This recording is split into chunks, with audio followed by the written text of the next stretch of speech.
In this video, I'll show you how to deploy a Windows application using Microsoft Intune. We will cover the full lifecycle, from creating the app to monitoring deployment.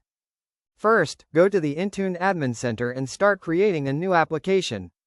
For Win32 apps, you need to upload the intunewin file created using the intunewin app util tool. Here you define how the app will install and uninstall on the device. Detection rules tell Intune how to verify if the app is installed successfully. These settings control which devices are eligible for the app.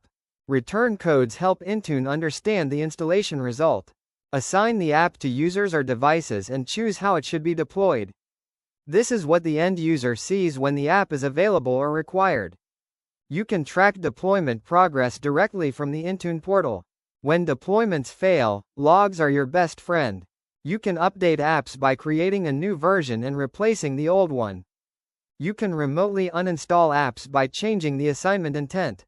This is the complete Intune app deployment workflow. If this helped you, like the video and subscribe for more Intune and scripting content.